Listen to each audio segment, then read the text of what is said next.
السلام علیکم، میں ہوں فواد خورشید اور آپ دیکھ رہے ہیں پروگرام انسائٹ۔ ترکی میں تاریخ رقم ہو گئی ہے۔ آیا صوفیہ کی تاریخی عمارت 86 برس بعد دوبارہ مسجد میں تبدیل ہو چکی ہے۔ آیا صوفیہ میں اذان کی آواز گونجی تو ماحول اس قدر روحانی ہو گیا جسے الفاظ میں بیان نہیں کیا جا سکتا۔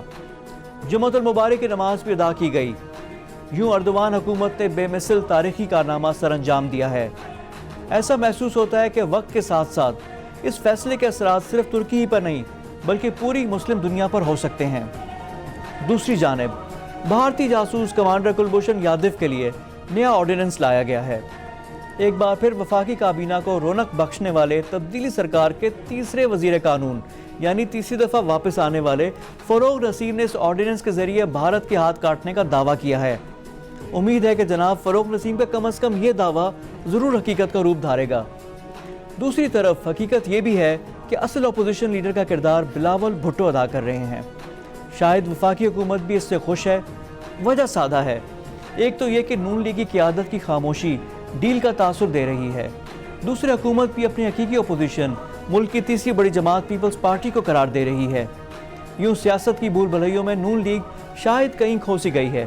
دوسری جانب حقیقت تو نیب بھی ہے، مگر کیا کیجئے کہ اس حقیقت کو ختم کرنے کی قیاس آرائیاں بھی زور و شور سے جاری ہیں۔ یہ ہیں آج کے انسائٹ کے موضوعات۔ ہمارے ساتھ ہوں گے پیپلز پارٹی کے سینئر رہنما بیرسٹر اعتزاز احسن، رہنما پی ٹی آئی فاروق حبیب اور معروف ایٹمی سائنسدان ڈاکٹر سمر مبارک مند۔ مگر آغاز گفتگو کریں گے بیرسٹر چودھری اعتزاز احسن سے۔ اعتزاز احسن صاحب سابق وفاقی وزیر بھی ہیں، سینئر سیاستدان ہیں، قانون دان ہیں، ان سے گفتگو کریں گے۔ سیاست کا کہتے ہیں 50 سال کا تجربہ ہے۔ جو ان کے چیئرمین ہیں ان کی ایج سے زیادہ ان کا سیاسی تجربہ ہے، ان سے کتنا مستفید ہو رہے ہیں وہ بھی بات کریں گے۔ حالیہ دنوں میں کوئی میٹنگ بھی ہوئی جہاں پہ انہوں نے اپنی رائے کا اظہار کیا، اس پہ کافی کنٹروورسی بھی ہوئی، نون کی طرف سے جواب بھی آیا، اس پہ بھی گفتگو کریں گے۔ اعتزاز احسن صاحب ہمارے ساتھ موجود ہے۔ اعتزاز صاحب السلام علیکم اور پروگرام میں خوش آمدید۔ وعلیکم السلام۔ اعتزاز صاحب پہلے یہ بتا دیں کہ آپ پی ٹی آئی کے زیادہ مخالف ہیں یا پی ایم ایل این کے؟ دونوں میں سے آپ کے لیے زیادہ بڑا دشمن کون سا ہے؟ میں پاکستان پیپلز پارٹی کے ساتھ ہوں۔ ٹھیک ہے، تو آپ سمجھتے ہیں کہ پی ایم ایل این جو کہ آپ کی اپوزیشن میں آپ کی ساتھ ہی آپ کی صفوں میں ہے، تو ان پہ کتنا اعتماد کرنا چاہیے پیپلز پارٹی کو؟ میرا نہیں خیال وہ کوئی اعتماد کے قابل ہے، یہ تو میں بہت دفعہ کہہ چکا ہوں، کافی مرتبہ کہہ چکا ہوں۔ تو سر پھر جو اے پی سی ہے، تو اے پی سی تو پھر ہونے سے پہلے ہی آپ کہہ رہے ہیں جو پریڈکٹ کر رہے ہیں تو ختم ہو جائے گی، پھر اے پی سی کا کیا فائدہ؟ یہ تو پارٹی فیصلہ کرے گی نا، میں تو اپنی رائے دے رہا ہوں۔ اچھا، جو پارٹی فیصلہ کرے گی میں اس کے ساتھ ہوں گا، اور میری رائے میں یہ معتبر نہیں ہے اتنے۔ انہوں نے ہر عہد میں، ہر دور میں، ہر وقت ہمارے پیٹھ میں چھرا گھونپا ہے۔ انہوں نے فوش تصویریں پھینکی تھی 1988 کی الیکشن میں، بی بی شہید کے الیکشن میں۔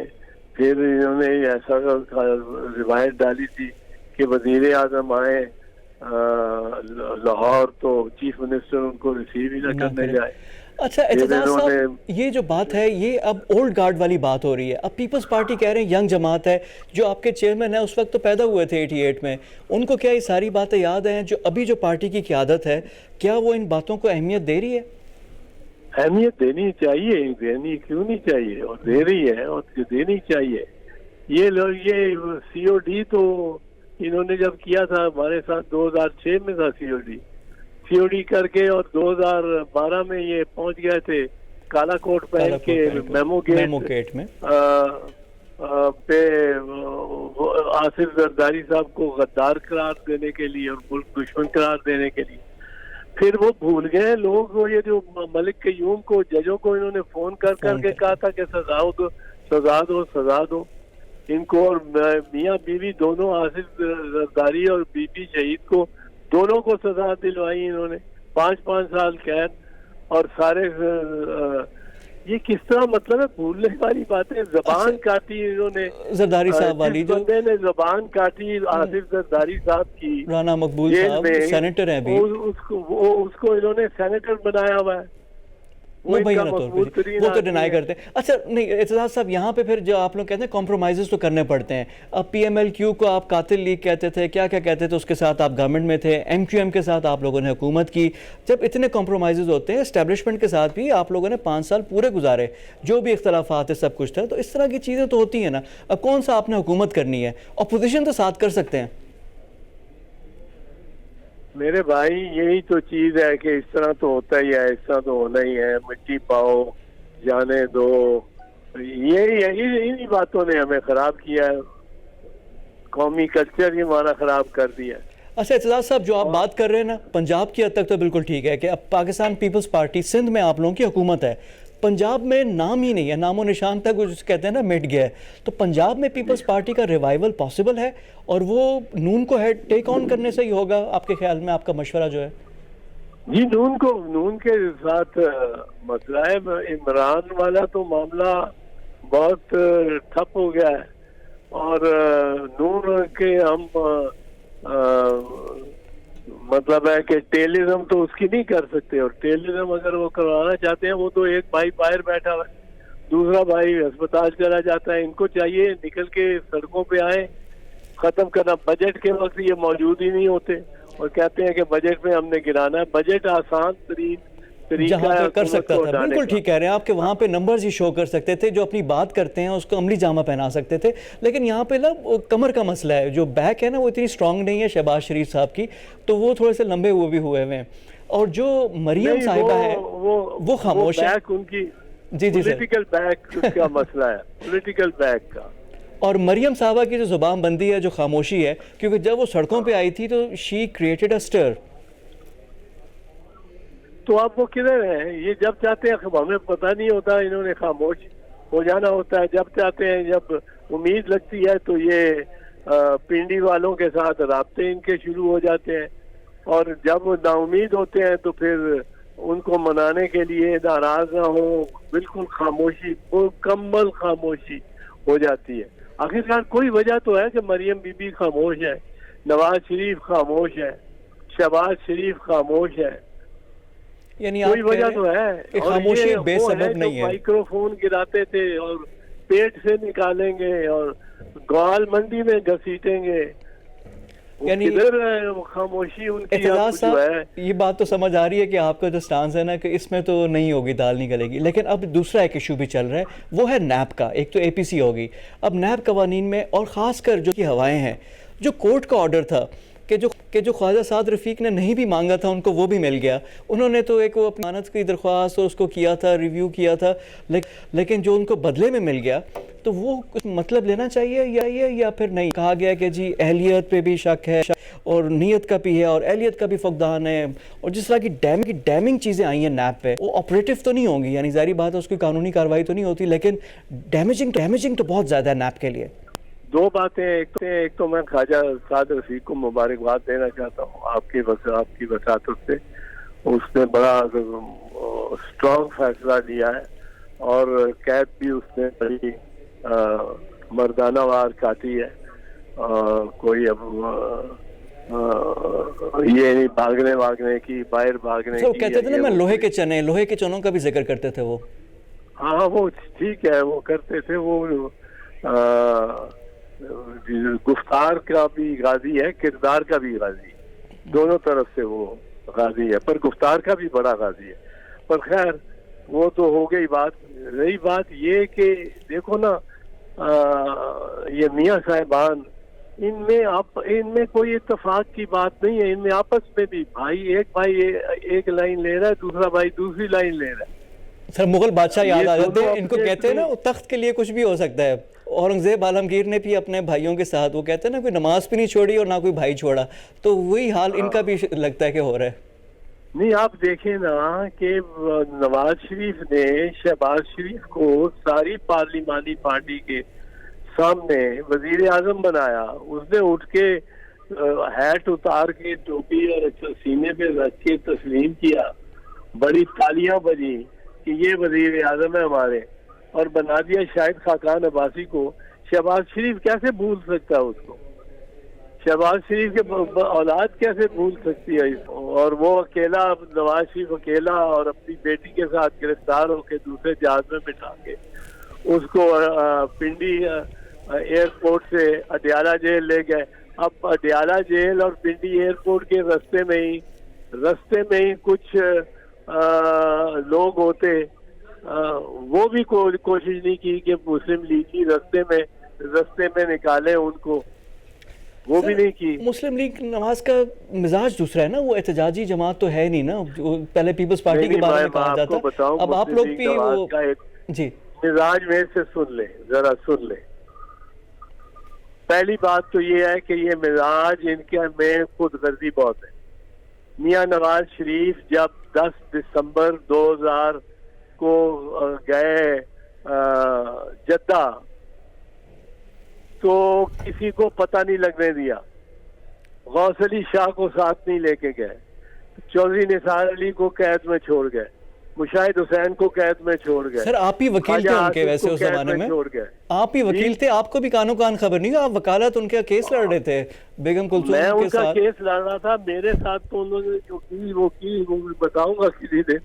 مجھے تو آ کے کہا 3 دن پہلے محترمہ مرحوم کلثوم نواز نے کہ بس پہ جاؤ اور بس تنگ. اور میاں صاحب کہتے ہیں کہ میں کوئی سمجھوتا کرنے کو تیار ہی نہیں ہوں، اور لڑوں گا اور مروں گا اور جیل میں ہی مروں گا. اور اس وقت تک ان کے بیگ بھی پیک ہو چکے تھے، ان کے ملازمین کے ویزے بھی لگ چکے ہوئے تھے.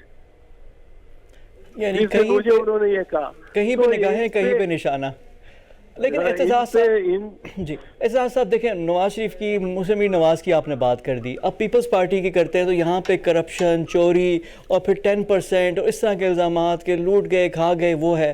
اب پریزنٹ گورنمنٹ کی بات کریں تو یہاں پہ جو مینترا آ رہا ہے کہ جی یہ انکمپیٹنٹ ہے، ان کو کام نہیں کرنا آتا، نااہل ہیں، تو پاکستانی عوام کدھر جائے؟ اور فیوچر میں واٹ آر یو سیئنگ کہ کیا ہوگا؟ کیا ایک ہنگ پارلیمنٹ ہوگی؟ آپ کا اتنا سیاسی تجربہ ہے تو ملک کس طرف جائے گا؟ ووٹر تو آپ کا انتہائی کنفیوزڈ ہے. ووٹر یقیناً کنفیوزڈ ہے، اور پارٹی جو ہے اور جس طرح یہ معاملات چل رہے ہیں، اور عمران خان کی حکومت کی تو 2-3 ووٹ ادھر کے ادھر ہو جائیں تو وہ حکومت نہیں رہتی. اچھا اعتزاز صاحب ایک چیز ہے، کیا قومی حکومت آپ دیکھ رہے ہیں کہ نیکسٹ آپ کے کوئی نیشنل گورنمنٹ آ جائے پاکستان میں، یہی وے آؤٹ ہے اس کا؟ نہیں، نیشنل گورنمنٹ تو کوئی ہوتی نہیں ہے. نیشنل گورنمنٹ تو تب ہوتی ہے جب تمام نیشنل گورنمنٹ پارلیمنٹ سے بنتی، میں سے نکلتی ہے. نیشنل گورنمنٹ پارلیمنٹ کے باہر سے نہیں ہو سکتی، وہ ٹیکنوکریٹ کی گورنمنٹ ہو سکتی ہے، وہ کوئی اور. وہ پارلیمنٹ سے نیشنل گورنمنٹ ہوتی ہے جب جنگ ہو اور ساری جماعتیں اکٹھی بیٹھ کے اور ایک گورنمنٹ بنائیں جس میں پارلیمنٹ میں سارے ممبران کے اوپر مشتمل وہ.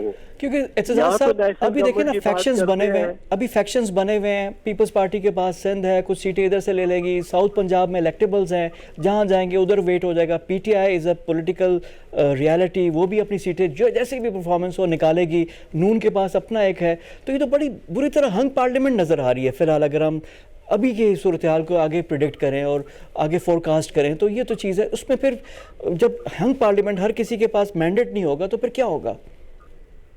نہیں، ہنگ پارلیمنٹ نہیں ہوا کرتی پاکستان میں. ہوا آتی ہے، ویو آتی ہے، بنی جاتی ہے، ہر دفعہ کولیشن گورنمنٹ بن جاتی ہے، بنی جاتی ہے. یہ نہیں کبھی ہوا. اور یہ احتساب والے اینڈ پہ میں آپ سے ذرا بات کرنا چاہ رہا تھا کہ یہ اب 120 احتساب عدالتیں بنیں گی. ظاہری بات ہے کیسز تو پھر آپ لوگوں کے بھی ہے، وہ فالودے والا بھی آتا ہے، زرداری صاحب کا بھی کیس ہے، باقی بلاول صاحب کا بھی نام آتا ہے. تو کیا یہ جھرلو پھرے گا؟ ابھی تک تو جھرلو ہی پھر رہا ہے.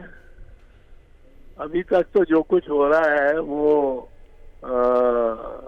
کوئی انصاف تو نہیں ہے. جیسے اتنا شور ڈالے رکھا ہے جسٹس جاوید اقبال نے، پریس کانفرنس پہ پریس کانفرنس، ایگزیکٹو کمیٹی کی میٹنگ پہ ایگزیکٹو کمیٹی کی میٹنگ، اور نتیجہ صفر. بس حکومت کے خلاف جو ہے ان کے خلاف ایکشن ہوتا رہے، ان کو تنگ کرتے رہے.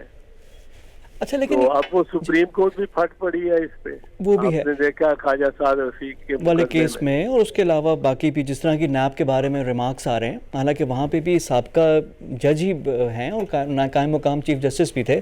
اب پیپلز پارٹی کی تھوڑی سی بات کرنا چاہوں گا۔ زرداری صاحب کی جو مفاہمتی پالیٹکس تھی، اس نے کتنا نقصان پہنچایا آپ لوگوں کی جو اسٹریٹ پاور ہے، جو آپ لوگوں کا ایک مزاج ہوتا تھا اس کو؟ مفاہمتی پالیسی نے نہیں پہنچایا۔ مفاہمتی پالیسی تو ایک زرداری کی یقیناً ایک فراخ دلی کا ایک مدر تھی، اور وہ مفاہمت اس قسم کی پارٹیز میں ہونی چاہیے، آپس میں بات چیت تو ہونی چاہیے، آپس میں ایک دوسرے سے سلام وعلیکم السلام تو ہونا چاہیے۔ یہاں تو ہندو مسلم کفر و اسلام کا معاملہ بنا ہوا ہے جو آج کل بنا ہوا ہے۔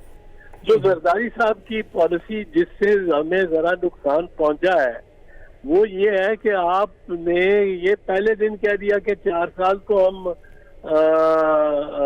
سیاست کریں گے ہی نہیں، ہم 5ویں سال سیاست کریں گے اور آپ کو اپوز کریں گے۔ ان کے کہنے کا مطلب تھا کہ 5 سال ہم آپ کو، 4 سال ہم آپ کو حکومت چلانے دیں گے، تنگ نہیں کریں گے، کوئی امبیرس نہیں کریں گے، آپ اپنی مرضی سے حکومت چلائیں، جمہوری حکومت، پالیسیاں اپنی اپنائیں اور بنائیں اور ملک کی خدمت کریں، ہم آپ کو کوئی مشکل میں نہیں ڈالیں۔ لیکن ایسا صاحب یہ پنجاب سے جو آپ لوگ وائپ آؤٹ ہوئی ہے پیپلز پارٹی، اس کی کیا وجہ ہے؟ کیا نون کو اتنا سپیس دینا جس سے پنجاب میں جس طرح آپ کہہ رہے ہیں نا کہ پیپلز پارٹی کی سیٹیں اور لوگ اور آپ کے کینڈیڈیٹس نہیں پورے ہوتے، اس کی کیا وجہ ہے کہ پیپلز پارٹی شروع لاہور سے ہوئی، پنجاب سے ہمیشہ سے ووٹ لیتی رہی، سیٹیں نکالتی رہی، گورنمنٹ تبھی بنتی ہے؟ میں بتا رہا ہوں نا آپ کو کہ وہ ہم نے اتنا زیادہ ان نون والوں پہ لحاظ کیے رکھا ان کا، ہمارا تو ہمیں اپوزیشن ہونا چاہیے تھا، ہمیں یہ نہیں کہ 4 سال بعد ہم اپوزیشن بنیں گے۔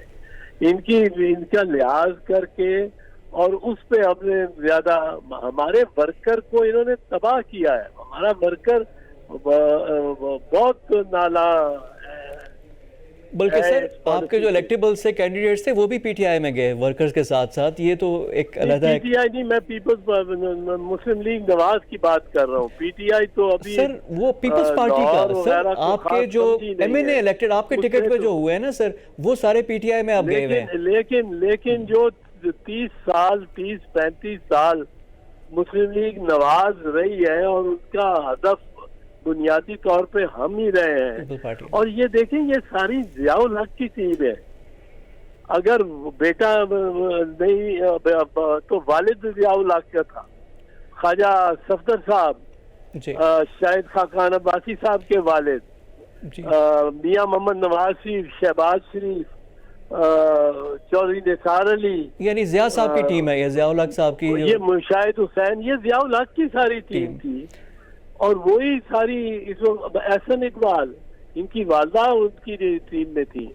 تو یہ ساری ٹیم یہ 1985 کے الیکشن میں چونکہ ہم نے بائیکاٹ کر دیا، غلط کیا بائیکاٹ، ایم آر ڈی نے الیکشن بائیکاٹ نہیں کرنے چاہیے تھے، نہیں کرنے چاہیے، فیصلے ہوتے ہیں جو ہانٹ کرتے ہیں، یہ سارے آ گئے سامنے اور بڑے بڑے نام بن گئے۔ تو یہ ٹیم آپ دیکھیں نواز شریف کے گرد، شہباز شریف کے گرد، اور خود شہباز شریف اور نواز شریف، وہ جو ہے اپنا خرم دستگیر صاحب، ان کے والد دستگیر خان صاحب، وہ ضیاء الحق کے ساتھ تھے۔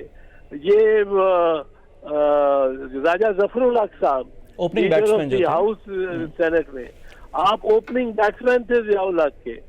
تو یہ تو ضیاء الحق کی ٹیم، اور ضیاء الحق کی ٹیم جو ہے وہ بالکل پیپلز پارٹی کو ہیٹ کرتی ہے، نفرت کرتی ہے۔ اور دوسری طرف بیلنسنگ ایکٹ میں اعتزاز صاحب آپ بھی آگے، بیلنسنگ ایکٹ بھی ہو گیا کیونکہ آپ کو بھی اس زمانے کی ساری باتیں یاد ہیں۔ بہت شکریہ آپ کا اعتزاز احسن صاحب، ہمارے ساتھ موجود تھے پاکستان پیپلز پارٹی کے سینئر رہنما اعتزاز احسن، ان سے گفتگو ہو رہی تھی۔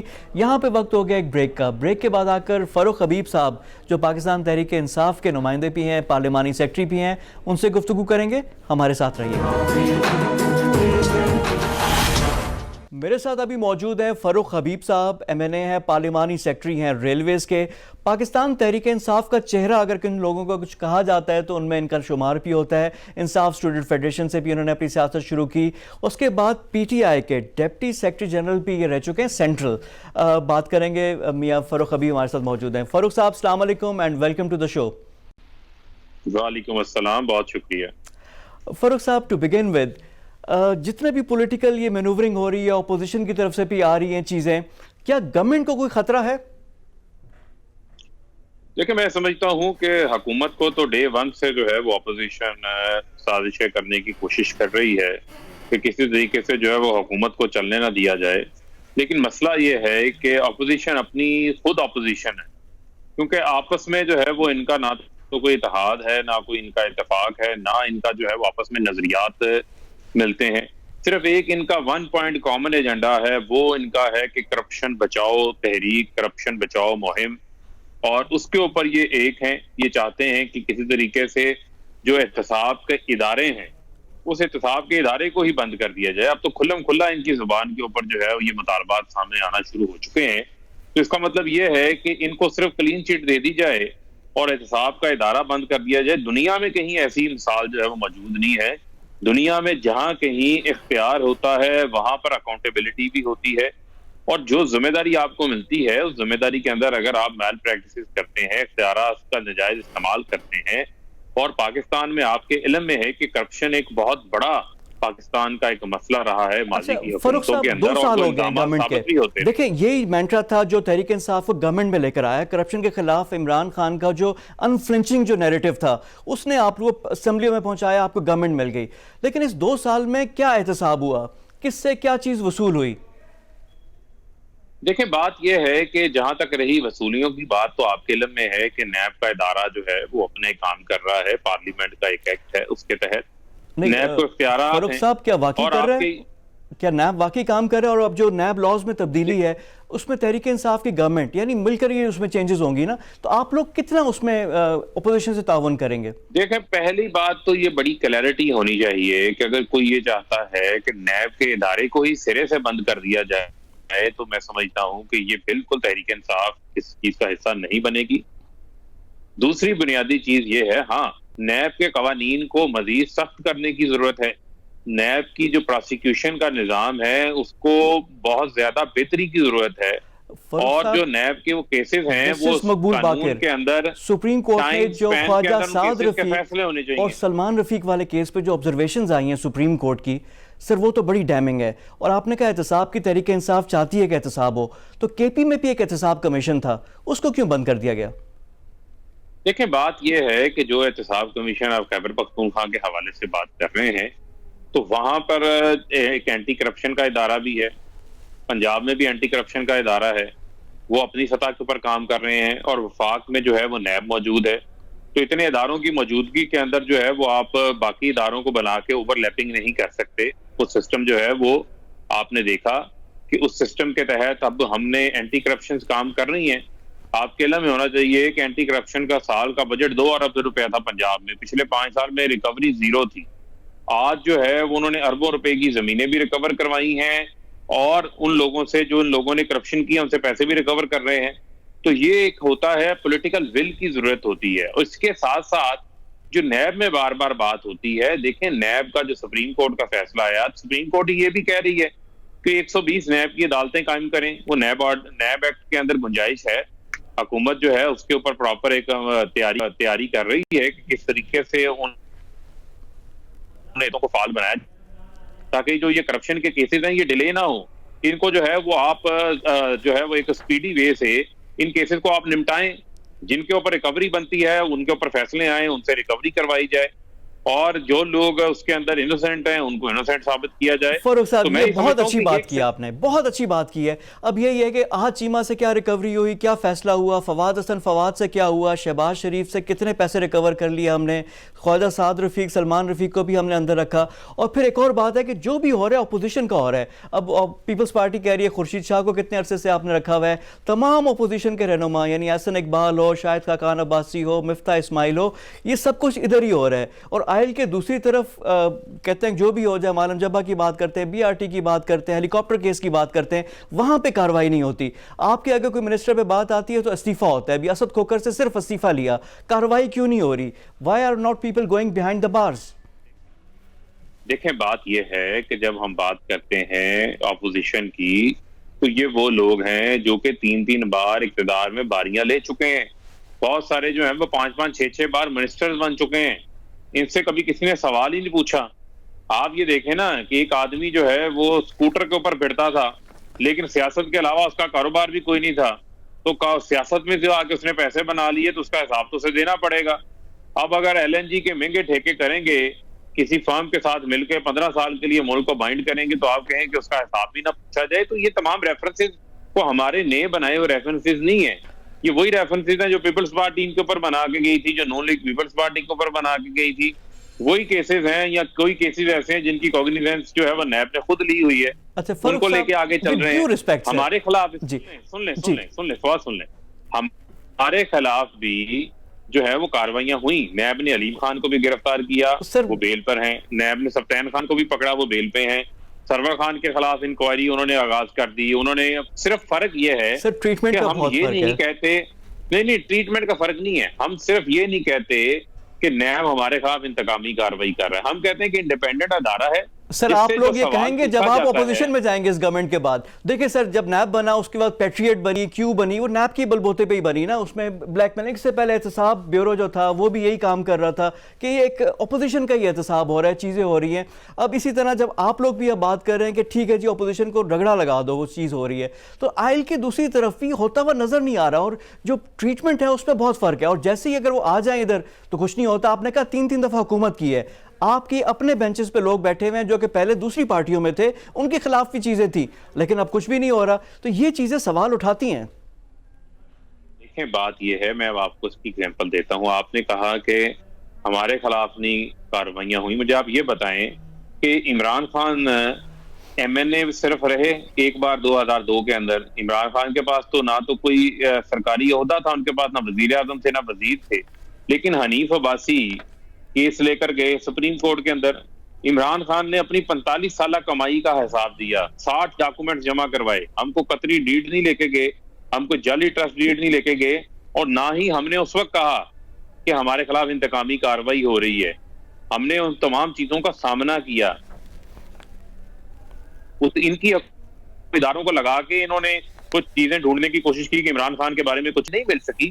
ہم نے اپنے آپ کو احتساب کے لیے پیش کیا. اب معاملہ یہ ہے کہ میں تو کہتا ہوں کیسز کی بات کریں نا. کیا منظور پاپڑ والا حقیقت نہیں ہے؟ کیا ان کے اکاؤنٹس میں ٹی ٹیز نہیں آئی؟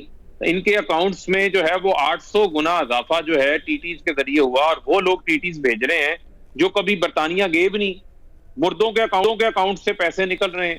تو یہ تو انہوں نے اس ملک کے اندر اندھیر نگری مچائی ہوئی ہے، اس کے اوپر آنکھیں بند تو نہیں کی جا سکتی. بالکل نہ کریں. لیکن فاروق صاحب عوام کا جو مطالبہ جو ہم لوگ بھی آپ سے کرتے ہیں کہ اس کا حساب کریں نا. ہمیں بس بار بار وہی فالودے والے کا نام آتا ہے لیکن کارروائی کچھ نہیں ہوتی. جب یہ چینی کا آپ دیکھ لیں، جب چینی کا اسکینڈل آیا، رپورٹ آئی، واہ واہ ہوئی، پوری ایک طلسم ہوشربا تھی جو ہم نے دیکھی، لیکن ایکشن ہی کوئی نہیں ہو رہا. اس میں اپنے پردہ نشینوں کے نام آئے جو چلمن سے لگے بیٹھے تھے، ان کے خلاف کوئی کارروائیاں نہیں ہو رہی. تو یہ بھی فیکٹس ہے نا سر. اب آپ یہ دیکھیں کہ پھر آپ دیکھیں کہ چینی کی جو تحقیقات کروائی گئی، یہ چینی کا جو گورکھ دھندا ہے یہ کئی دہائیوں سے جاری تھا، لیکن ان کے اندر جرت پیدا نہیں ہوئی. صرف ایک سال کے اندر شاہد خاقان عباسی نے 20 ارب روپے کی سبسڈی دی. مراد علی شاہ نے 4 ارب روپے کی صرف سبسڈی اومنی گروپ کو دے دی. اب سن لیں ذرا.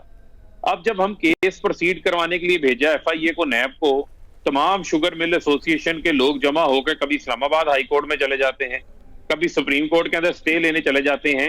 یہ لوگ کیوں جاتے ہیں؟ کیونکہ کارروائی ہو رہی ہے، یہ اس کارروائی کو رکوانا چاہتے ہیں. تو میں سمجھتا ہوں کہ ہماری ڈے 1 سے وزیر اعظم عمران خان کی انٹینشن اس حوالے سے کلیئر ہیں. زیرو ٹالرنس پالیسی ہے. ہم کسی طریقے سے کسی مافیا کو جو ہے وہ کوئی این آر او نہیں دینا چاہتے، نہ دیں گے. آپ دیکھیں گے کہ یہ تمام لوگ منطقی انجام تک پہنچیں گے، اور ہم احتساب اکراس دا بورڈ کے اوپر یقین رکھتے ہیں. زندہ باد. اب یہ نیب ایک انڈیپینڈنٹ ادارہ ہے.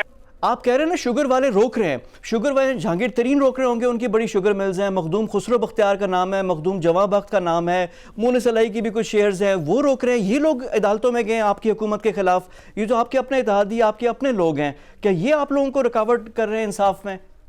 دیکھیں بات یہ ہے، جب ہم بات کرتے ہیں ہم چند لوگوں کی بات کر دیتے ہیں. اگر جہانگیر ترین کا نام آیا تو جہانگیر ترین کا نام رپورٹ سے نہیں نکلا. فواد یہاں پر تو رپورٹیں آتی ہی نہیں تھی، یہاں پہ تو تحقیقات ہی نہیں ہوتی تھی، تحقیقات ہوتی تھی تو رپورٹ سامنے نہیں آتی تھی. جس کا نام آیا پرائم منسٹر نے بالکل اس کو سامنے رکھا، یہ نہیں دیکھا کہ کون تحریک انصاف کے قریب ہے. مجھے آپ یہ بتائیں 2008 کے اندر اومنی گروپ کی 1 شوگر مل تھی، آج ان کی 11 شوگر ملیں ہیں. وہ انصاری شوگر مل جس سے زرداری کے لیے توشہ خانہ کیس کے اندر جو بی ایم ڈبلیوز تحفے میں ملی پیمنٹس ادا کی گئی ہیں. آصف علی زرداری خود کہتے ہیں میرا اومنی گروپ سے تعلق ہے. شریف خاندان کی کتنی شوگر ملیں ہیں، اور کوئی جو خسرو بختیار ہے اس نے شوگر مل تحریک انصاف کی 2 سالہ حکومت کے اندر نہیں لگائی. یہ لوگ پی ایم ایل این کی حکومت میں جب بیٹھے تھے اس وقت بھی ان کی شوگر مل تھی. جہانگیر ترین جب اپوزیشن میں تھے اس وقت بھی جہانگیر ترین کی شوگر مل چل رہی تھی. تو یہ لے لیتے ایکشن. ان کے اندر اتنی جرت کیوں نہیں پیدا ہوئی؟ آج اگر ہم نے ایکشن لیا ہے تو اس کو جو ہے وہ ٹویسٹ نہ کریں، بلکہ اس کو کھلے دل سے ایکسپٹ کریں، اپریشیٹ کریں کہ عمران خان مافیاز کو ہاتھ ڈال رہا ہے، چاہے وہ کوئی بھی کارٹل ہو. اس کو بہتر ہونے کے اندر جو ہے وہ وقت درکار ہے کہ انہوں نے بڑی محنت کر کے 40 سال لگا کے یہی اس نظام چیز کو لوگوں جو ہے کو منطقی انجام جو آپ بات کر رہے ہیں لوگ اسی کا انتظار کر رہے ہیں. اب ایک اور ایک بحث چل رہی ہے پاکستان تحریک انصاف میں، ٹاپک ذرا چینج کرتا ہوں کہ الیکٹڈ ورسز نان الیکٹڈ. آپ ایم این اے ہیں، آپ کی ایک سیاسی سٹرگل ہے، آپ کا تعلق فیصل آباد سے ہے. فیصل آباد آپ کی جو اپوزیشن جو جماعت اس وقت حکومت تھی پی ایم ایل این، اس کا سٹرانگ ہولڈ ہے، جہاں سے آپ لوگوں نے ابھی 10 قومی اسمبلی کی سیٹیں ہیں، 7 سیٹیں پی ٹی آئی نے نکالی ہیں. لیکن جو آپ عوامی نمائندے ہیں، 7 ایم این ایز ہیں فیصل آباد کے، ان میں سے کوئی منسٹر نہیں ہے، کوئی اسٹیٹ منسٹر نہیں ہے، کوئی معاون خصوصی نہیں ہے. اس کی کیا وجہ ہے؟ فیصل آباد پہ اتنا خاص، آپ ماشاءاللہ پارلیمانی سیکٹری ہیں، کموکا صاحب بھی سیکٹریز ہیں، لیکن جو اصل وزارت ہے، ایکشن ہے، وہاں پہ کیوں نہیں نظر آ رہے آپ لوگ؟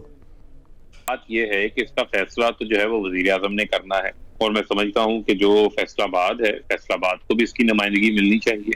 اس حوالے سے جو ہے وہ ہم اپنی آواز بھی بلند کرتے رہتے ہیں، اور وزیر اعظم صاحب کو اس کا ادراک بھی ہے. یقیناً جو ہے وہ پہلے کابینہ بنی، کابینہ کے اندر آپ کو پتہ ہے ہماری اتحادی حکومت بھی ہے، ہم نے اتحادیوں کو بھی ساتھ لے کے چلنا ہے. تو یقیناً اس کے اوپر جو ہے وہ وزیر اعظم نے ہی فیصلہ لینا ہے، یہ ان کا پروگریٹو ہے، ان کا اختیار ہے. ہم تو جو ہے وہ پارٹی کے اندر حصہ ہیں، عوام نے ہمیں اپنا نمائندہ بنا کے بھیجا ہے. اسمبلی کے اندر ہم اپنے حلقوں کی بھی نمائندگی کرتے ہیں، اپنے شہر کی بھی نمائندگی کرتے ہیں، اور قومی ایشوز کے اوپر بھی بھرپور طریقے سے اپنی آواز بلند کرتے ہیں. جہاں تک رہی بات آپ نے کہا کہ الیکٹڈ نان الیکٹڈ لوگ، دیکھیں یہ کمبینیشن پوری دنیا کے اندر چلتا ہے. آپ کو ٹیکنوکریٹس کو بھی ساتھ لے کے چلنا ہے، الیکٹڈ نمائندے بھی آپ کے ساتھ ہوتے ہیں. اصل چیز جو ہے وہ آپ کی پرفارمنس ہے، پرفارمنس اورینٹڈ جو ہے وہ آپ کے کام ہونے چاہیے.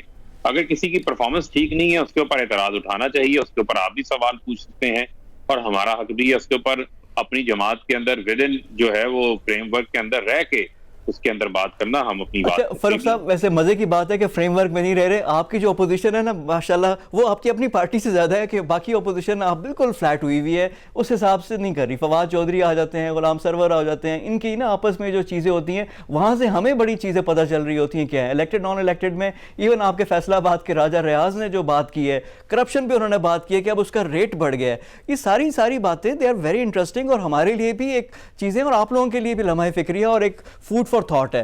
دوسرا آپ نے کہا کہ آپ اویلیبل ہیں، باقی لوگ ہیں، تو یہ فروغ نسیم صاحب آج تیسری دفعہ دوبارہ وزیر قانون بنے ہیں. کیا آپ لوگوں کے پاس کوئی اچھا وکیل نہیں ہے؟ اگر وکیل اچھا نہیں ہے تو کوئی وزیر قانون اچھا ہو، تاکہ یہ بار بار کبھی ایک ادھر جاتے ہیں پھر ادھر آتے ہیں، یعنی ادھر ڈوبے ادھر نکلے. یہ ہو رہا کیا ہے؟ دیکھیں بات یہ ہے کہ آپ کے علم میں ہے فروغ نسیم صاحب جو ہیں وہ ایک کیس لڑنے کے حوالے سے جو ہے وہ ان کے لیے ضروری تھا کہ ایسے وہ وزیر قانون وہ کیس نہیں لڑ سکتے تھے. انہوں نے اس کے اوپر ریزائن دیا، ریزائن کر کے اس کیس کو پلیڈ کیا. آج پھر وہ انہوں نے حلف اٹھا لیا. تو میں سمجھتا ہوں کہ وہ ایک کانسٹیٹیوشنل وے ہے جس کو انہوں نے اختیار کیا، اور اس کے اوپر جو ہے وہ لا ابائڈنگ تھا کہ وہ وزیر رہتے ہوئے اس کیس کو فالو نہیں کر سکتے تھے. تو میں نہیں سمجھتا اس کے اوپر کوئی اعتراض ہونا چاہیے. فاروق صاحب ایک لاسٹ آپ سے میں بات کرنا چاہ رہا تھا کہ لوگوں کو بہت توقعات تھی، بہت امیدیں تھیں آپ لوگوں سے، اور آپ لوگوں نے بھی باغ دعوے کیے ہوئے تھے. تو ابھی 2 years ڈاؤن دا روڈ اگر ابھی الیکشن کال ہو جائیں، سنیپ الیکشن ہو جائیں، تو آپ کے خیال میں، کیونکہ آپ پولیٹیکل ورکر ہیں، کیا صورتحال ہے؟ دیکھیں بات یہ ہے کہ پاکستان کی عوام نے فیصلہ کرنا ہے، وہ بہتر سمجھتے ہیں، اور میں سمجھتا ہوں کہ ابھی کوئی انتخابات کی ایسی صورتحال بھی نہیں ہے تو ہم مفروضوں کے اوپر ہمیں بات نہیں کرنی چاہیے۔ انتخابات جو ہیں وہ اپنی ہر جمہوری حکومت کو اپنا وقت جو ہے پورا کرنا چاہیے تاکہ جمہوریت کا تسلسل بھی جاری رہے، اور جو آپ نے وعدے کیے ہیں وہ وعدے بھی ڈیلیور کریں، اور 5 سال بعد جب عوام کے پاس جائیں تو عوام کو یہ فیصلہ کرنے دیں کس نے کتنا وعدوں کے اوپر جو ہے وہ عمل درآمد کیا ہے۔ جی بہت شکریہ فاروق حبیب صاحب، پاکستان تحریک انصاف کا چہرہ جن کو کہا جاتا ہے فاروق حبیب، پارلیمانی سیکرٹری ریلوے ہیں، NA 108 فیصل آباد سے یہ ممبر قومی اسمبلی بھی منتخب ہوئے ہیں، ان سے ہماری گفتگو ہو رہی تھی، مختلف موضوعات پہ گفتگو ہوئی، سیاست بھی اور ساتھ ساتھ حکومت کی پرفارمنس کارکردگی پہ بھی بات ہوئی۔ پروگرام میں وقت ہو گیا ایک بریک کا، بریک کے بعد آ کر گفتگو کا سلسلہ جاری رکھیں گے، اسٹے ود اس۔ میرے ساتھ ابھی موجود ہے پاکستان کے ممتاز نیوکلیئر فزسسٹ ڈاکٹر سمر مبارک مند۔ ان کا نام کسی تعارف کا محتاج نہیں، چاہے چاغی ہو، چاغی 1، چاغی 2، پاکستان کا شاہین میزائل ہو یا بابر کروز میزائل ہو، ہر جگہ پہ جو فٹ مارکس ہیں، جو فٹ پرنٹس ہیں، ہمیں ڈاکٹر سمر مبارک مند کے ملتے ہیں۔ اس کے علاوہ بھی ایک طویل ان کے اعزازات کی فہرست ہے، نیسکوم کے یہ فاؤنڈر بھی تھے اور 5 سال نیسکوم پہ بھی انہوں نے کام کیا، پنسٹیک میں انہوں نے کام کیا، تو ایک طویل خدمات ہیں پاکستان کے لیے ڈاکٹر سمر مبارک مند کی۔ آج ہم نے زحمت دی ہے ڈاکٹر صاحب سے جو پاکستان کی جو نیوکلیئر جو ہماری سائیڈ ہے، جو سیفٹی کا جو کنسرن سے پہلے جو ہوتے تھے، اب جو US کی نئی سیکیورٹی انڈیکس ہے، پاکستان کا نمبر کافی بہتر ہوا ہے، موسٹ امپروو کنٹری کہا گیا ہے۔ اس کے پیچھے کیا لاجک، کیا منطق ہے اور کیا چیزیں ہیں جو ہمارے سسٹم میں جو ہم لوگوں نے کیا ہوئے جس کا امپیکٹ اب آنا شروع ہو گیا ہے، اس پہ بھی گفتگو ہوگی۔ اوور آل جو نیوکلیئر جو انٹرنیشنل ملیو بنا ہوا ہے اس پہ بھی ہم گفتگو کریں گے۔ ڈاکٹر سمر مبارک مند ہمارے ساتھ موجود ہیں، ان سے گفتگو کرتے ہیں۔ ڈاکٹر صاحب السلام علیکم اینڈ ویلکم ٹو دا شو۔ وعلیکم السلام، شکریہ۔ ڈاکٹر صاحب یہ US نیوکلیئر سیکیورٹی انڈیکس ہے، اس کی جو حالیہ رپورٹ آئی ہے پاکستان کی یعنی موسٹ امپرووڈ کنٹری انہوں نے کہہ دیا، پاکستان کو 7 پوائنٹس بھی بہتر ہوئے، 19ویں نمبر پہ آ گیا، بھارت ہم سے 1 نمبر پیچھے ہے، تو یہ تو بڑی خوشائند اور مثبت بات ہے پاکستان کے لیے۔ تو اس سے پہلے ایک بڑا پروپیگنڈا ہوتا تھا پاکستان کے لیے، تو یہ اس دونوں ذرا ایکسپلین کر دیں کہ یہ ہے کیا چیز؟ دیکھیں 1998 میں آپ کو پتہ ہے پاکستان نے نیوکلیئر ویپنز ڈیٹونیٹ کیے اور اپنی جو صلاحیت ہے یہ اس کا دنیا کو پتہ چلا۔ تو جس دوران 90 کی دہائی تھی، اس کے دوران جب پاکستان کوشش کر رہا تھا اپنے نیوکلیئر ویپنز کو پرفیکٹ کرنے کی اور تیاری کر رہا تھا کہ ان کو بنایا جائے، اس وقت پوری کوشش کی ہے ویسٹرن پاورز نے کہ پاکستان کو اس کام سے روکا جائے۔ اور پریسر امینڈمنٹ کے بعد پاکستان پہ کئی ملٹی لیئر امبارگوز لگی کیونکہ ہم نے NPT سائن نہیں کیا تھا، اور یہ امییننٹ تھا کہ پاکستان نیوکلیئر ویپنز بنا رہا ہے اور بہت جلدی بنا لے گا، لیکن اس کو فورسٹال کرنے کے لیے ایک بے تحاشا وائلنٹ قسم کا ویشس پروپیگنڈا لانچ کیا گیا کہ پاکستان ایک فنڈامنٹل اسٹیٹ ہے۔ پاکستان آپ کو پتہ ہے افغان کا کانفلکٹ ہمارے بارڈرز پہ ہو رہا تھا، تو یہ پروپیگنڈا لانچ کیا کہ پاکستان ویپنز اگر بنا بھی لے گا تو سنبھال نہیں سکے گا اور یہ غلط ہاتھوں میں چلے جائیں گے اور اس سے دنیا پوری کو بہت خطرہ ہوگا۔ ان سب رکاوٹوں کے باوجود پاکستان نے نیوکلیئر ویپنز بنائے بھی اور ڈیمونسٹریٹ بھی کیے اور اپنی ضرورتوں کے مطابق ان کو امپروو کرتا چلا گیا اور وہ ڈیلیوری سسٹمز میں لگتے چلے گئے۔ اب ہمیں تو پہلے دن سے پتہ تھا کہ ہمارے پاس جو ہمارے انریچڈ مٹیریلز ہیں جس طرح یورینیم 235 ہے اور بھی ہیں، یہ 1990 سے ہی تقریباً ہمارے پاس ہیں مٹیریلز اور بنتے جا رہے ہیں۔ تو پاکستان کے پاس نیوکلیئر ریئیکٹرز بھی ہیں، پاور ریئیکٹرز بھی ہیں جو یہ اس پروگرام کا حصہ ہیں۔ تو ہم نے ہمیشہ سے بڑا کانشیسلی ان چیزوں کو سیف گارڈ کر کے رکھا۔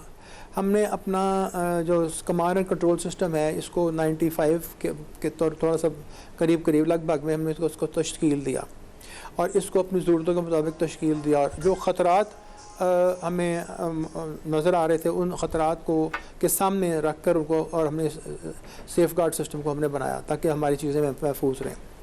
تو 2001 میں جب نیسکوم بنا ہے اس وقت میں پہلا چیئرمین تھا، اس وقت یہ جو ہمارا national command and control system ہے اس کی فائنل تری اس کی مطلب ابتدائی شکل بن گئی اور یہ سسٹم انسٹال ہو گیا۔ اور اس کے بعد یہاں پہ انفارچونیٹ بات ہے کہ 2003-4 کے بعد 5 کے بعد ایک ٹیررزم کی لہر پاکستان میں اٹھنی شروع ہوئی اور یہ ظاہر ہے اس کا سورس افغانستان بھی تھا, اس کا سورس انڈیا بھی تھا, اور انڈیا نے فارن کنٹریز کے بارڈرز کو بھی استعمال کیا, اور مقصد یہ تھا ہمارے دشمنوں کا کہ پاکستان کو ڈی اسٹیبلائز کر کے یہ دکھایا جائے دنیا کو کہ یہ ایک بہت خطرناک ملک ہے, یہ انسٹیبل ملک ہے, اور اس میں نیوکلیر ویپنز کی موجودگی پوری دنیا بھر کے لیے خطرہ ہے. تو اس پس منظر میں یہ باتیں اٹھنی شروع ہوئیں کہ پاکستان کے نیوکلیر ویپنز جو ہیں یہ فارن کنٹریز کو, امریکہ کو, یورپ کو ٹیک اوور کر لینی چاہیے تاکہ پاکستان پہ اگر کوئی ٹیررسٹ اٹیک ہو تو یہاں پہ ایسے ویپنز کو لے جا نہ سکے. یہ بات بھی حقیقت ہے کہ ہمارے GHQ پہ اٹیک ہوا, ہمارے ایئر بیس پہ کراچی میں اٹیک ہوا, ہماری ایئرپورٹس پہ اٹیک ہوئے, تمام جگہ پہ ہماری دشمنوں کی جلغار رہی اور ٹیررسٹوں کی جلغار رہی. لیکن ہمارا کمانڈ اینڈ کنٹرول سسٹم جو تھا ہم نے بنایا تھا وہ اس طرح مضبوطی سے دشمنوں کے اور ہمارے ویپنز کے اور ہمارے نیوکلیر مٹیریلز کے درمیان کھڑا رہا اور رکاوٹ بن کے کھڑا رہا کہ کہیں پہ بھی کوئی ہمارا نیوکلیر مٹیریل نہ چوری ہوا, نہ پلفر ہوا, نہ مس یوز ہوا, کوئی ہمارے ویپن تک کوئی نزدیک بھی کوئی لوگ نہیں پہنچ سکے, کوئی دشمن نہیں پہنچ سکے. اچھا تو یہ ڈاکٹر صاحب یہ بڑی امپورٹنٹ بات آپ نے کی ہے, یہ جو پروپیگنڈا ہوتا ہے کہ جی طالبان کو اس وقت تو بڑا زور تھا کہ جی آ جائیں گے کر لیں گے, اگر خدا نہ خواستہ اگر کوئی ہوتا بھی اٹیک تو ہم لوگ کیسے ہمارے میجرز ہیں, اور اگر کوئی لے بھی جائے تو کیا لے کر جائے گا اور کیسے اس کو استعمال کر سکتا ہے, ایسی پاسبلٹی ہو سکتی ہے؟ دیکھیے جی ہمارے جو نیوکلیر ویپنز ہیں وہ اس طرح نہیں ہوتے کہ اس میں نیوکلیر کور فسائل مٹیریل بھی موجود ہو اور وہ ویپنز جو ہیں وہ آرمڈ بھی ہوں, یعنی کہ ان کی سیفٹیز بھی ساری کلوز ہوئی ہوں اور جس کے ہاتھ میں جو وہ بٹن دبائے اور چل جائے, ایسا نہیں ہوتا. ویپنز بڑی کیئرفلی ڈیزائنڈ ہوتے ہیں, ان میں آرمنگ کوڈز لگے ہوتے ہیں جو کہ صرف ہمارے نیشنل کمانڈ اتھارٹی کو پتہ ہوتے ہیں, اور وہ صرف ایک سینیریو میں انڈر سرٹن کنڈیشنز وہ آرم ہو سکتے ہیں ویپن. اگر وہ ایک ویپن آرم نہ ہوا ہو, اپنے کوڈ اس کے نہ اس کو دیے گئے ہوں, تو وہ ویپن بالکل ایک ڈیڈ ویپن ہوتا ہے. اس کو آپ سمجھ لیں ایک ہارڈ ویئر کا حصہ لوہا ہے یا اور ڈاکٹر صاحب یہ کتنے محفوظ ہوتے ہیں, کتنے محفوظ ہوتے ہیں کہ اگر ٹرانسپورٹیشن ہو رہی ہے کہیں جا رہے ہیں, یہ ایسے تو نہیں ہے نا کہ ون آف ایسی ہو جائے, اس طرح کا کوئی اس طرح کا ایکسیڈنٹ بھی نہیں ہو سکتا اس کا؟ دیکھا ان کے اندر ویپنز کے اندر یہ تو مستند بات ہے کہ کنونشنل ایکسپلوسو بھی ہوتا ہے اور فسائل مٹیریل بھی ہوتا ہے. اب ایکسپلوسو کو تو آپ یہ کر سکتے ہیں کہ کوئی راکٹ چوکٹ ماریں اس کو باہر سے تو وہ پھٹ سکتا ہے, وہ لیکن ایک جیسے عام آرڈنری بام ہوتا ہے وہ کنونشنل بام اس طرح پھٹ جائے گا. لیکن جو نیوکلیر ایکسپلوژن ہے جس میں بہت زیادہ طاقت ہوتی ہے, جو تباہ کر سکتا ہے پورے شہروں کو, وہ ایکسپلوژن نہیں ہوگی. تو وہ اس کے اگینسٹ بہت ساری سیفٹیز ہوتی ہیں اور وہ اس کے سیکرٹ کوڈز ہوتے ہیں, تو وہ جب تک نہ ہو. اچھا ڈاکٹر صاحب آپ کا بھی ایک بیان تھا کہ نیوکلیر وار پاسبل نہیں ہے, پاسبلٹی نہیں ہے. اگر یہ نیوکلیر اگر ہم نے ویسے ہی جس طرح جب کلیش والی بات آ گئی تھی, جب یہ سارا پلوامہ والا انسیڈنٹ بھی ہوا, چیزیں جب آگے جا رہی تھی تو ایسکلیشن لیڈر کی بات آ رہی تھی, تو یہ بھی پھر آن ٹیبل آ گیا تھا. پھر ایک ٹیکٹیکل ویپنز پاکستان نے بنائے, تو یہ نیوکلیر کا کسی بھی کانفلکٹ میں استعمال یہ پاسبلٹی ہے یا نہیں؟ یہ اس صورت میں ہے کہ آپ کے دیکھیں یہ اس کا آپ کے جو کمانڈ اینڈ کنٹرول اسٹریٹجی ہے اس میں یہ چیز بلٹ ان ہوتی ہے کہ آپ کے کون سے ریسورسز ہیں یا آپ کی کون سی لیولز ہیں, اگر وہ کراس ہو جائیں یا وہ تھریٹن ہو جائیں تو آپ نیوکلیر ویپنز پر کو ریزورٹ کر سکتے ہیں. ایک تو یہ تو آبویس ہی بات ہے کہ اگر کوئی اینیمی آپ کے اوپر نیوکلیر اٹیک کر دے تو ظاہر ہے آپ اپنے ویپنز یوز کر لیں گے. دوسرا ایسی بھی چیزیں ہیں جس طرح آپ کے بڑے کو وائٹل انسٹالیشنز ہیں, جیسے بہت بڑے بڑے ڈیمز آپ کے ملک میں ہوں جن کو کوئی اینیمی نیوکلیر اٹیک سے ڈسٹروائے کر دے اور وہ وہاں پہ ریڈیو ایکٹیویٹی پھیل جائے اور وہ پھر فلڈ کے ذریعے پانی کے ذریعے ریڈیو ایکٹیو آپ کے ملک میں پوری پھیل جائے, یا آپ کے پاور کے سورسز ہیں ایسے وہ ہوں, یا آپ کے میسائل کمپلیکسز ہوں جن کو کوئی اٹیک کرے نیوکلیر ویپن سے کرے, اگر ایسی کوئی چیز ہو تو پھر آپ یہ تھریشولڈز ہیں جو سارے I am sure well defined ہوں گے ہمارے نیشنل کمانڈ اتھارٹی میں, اور وہ اگر تھریشولڈ کراس ہو جائیں تو پھر آپ بھی اپنے نیوکلیر ویپنز یوز کر سکتے ہیں. لیکن یہ سمجھ لیجیے آپ کہ آج سے کچھ 7-8 سال پہلے انڈیا نے کولڈ سٹارٹ ڈاکٹرن بنائی تھی جو بالکل پیورلی کنونشنل وار کی ڈاکٹرن تھی, جس میں انہوں نے تقریباً 40-50 آرمڈ ڈویژنز ریز کیے تھے, اور ان آرمڈ ڈویژنز کا مقصد یہ تھا کہ پاکستان کو کسی بھی پوائنٹ پہ ایک کنسنٹریٹڈ تھرسٹ کے ساتھ اٹیک کر کے اس میں بہت بڑا ایریا آکوپائی کیا جائے اور پاکستان کو تھریٹن کیا جا سکے. بہت شکریہ ڈاکٹر سمر مبارکباد. ہمارے ساتھ موجود تھے پاکستان کے ممتاز نیوکلیئر فزسسٹ, ہمارے ساتھ موجود تھے. پاکستان کی جو درجہ بندی ہے, جو نیوکلیئر سیکیورٹی انڈیکس ہے, اس کے حوالے سے گفتگو ہوئی. جو ہمارا پلان ہے, جو پروگرام ہے, اس کے بارے میں بھی گفتگو ہوئی. ڈاکٹر سمر کا بہت شکریہ, ہمارے ساتھ موجود تھے. آج کے انسائٹ میں اتنا ہی. کل مزید موضوعات کے ساتھ آپ کی خدمت میں حاضر ہوں گے. تب تک کے لیے فواد خورشید کو اجازت دیجیے. خدا حافظ.